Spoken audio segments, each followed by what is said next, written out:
So I just want to start by thanking the Farkas family and the Johnston family for putting on this beautiful ceremony. And Woo!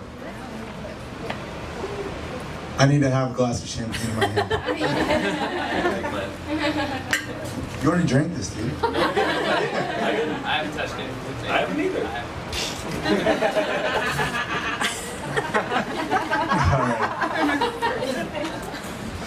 All right. So I was gonna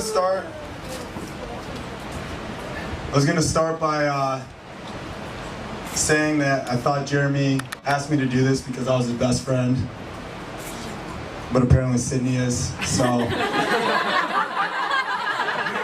I've never been jealous of a girl before, so thank you, Sydney. So it must be because Jeremy and I have spent the night together for 346 nights over the past 10 years, which might sound a little weird, but let me explain here. How do I know it's been exactly 346 nights? I actually don't, I just made that number up. But he has spent the night at my house every Friday night for 10 years in a row, from middle school all the way, well, really all the way up until now. Him and another one of our friends, Brian, became what my parents referred to as the Friday Night Boys. And actually even my relatives who have never been to Seattle or met Jeremy know Jeremy as a Friday Night Boy.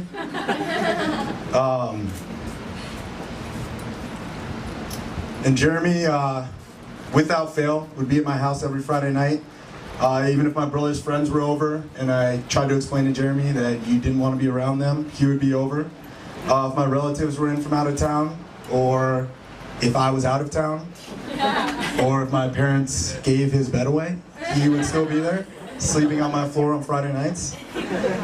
And some people, because it continues to this day, call it strange that two full-grown 26-year-old men spend the night on the floor with each other. But I like to call it tradition, and I wouldn't have it any other way.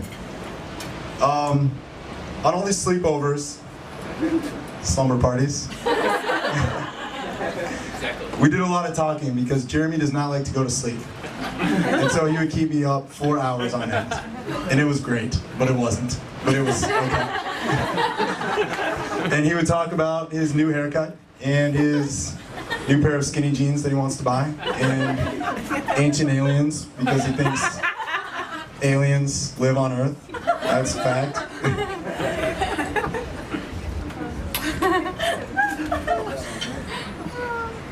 But one thing that I noticed that became a common theme of Jeremy's and in all our conversations was his love for his family and his basically respect for everyone that he's ever met. In the 21 years that I've known Jeremy, he's become more than a friend. That's an awkward pause. He's become a brother. He hangs out with my brother when I'm not around. He brings my mother flowers on Mother's Day. He remembers my dad's birthday. He stops by the house to check in with my family while I'm out of town. And he's the only person I've known who would take a train 600 miles out of his way to visit me in college, which was not an easy feat, but it turned out to be a good time. As Jeremy joins families with the Johnstons and with Sydney, I know that he'll treat her family and Sydney as he's treated me and my family. And Sydney, this is a moment that Jeremy's talked about with me thousands of times, sleeping on my floor, and I know it's not something that he would take lightly.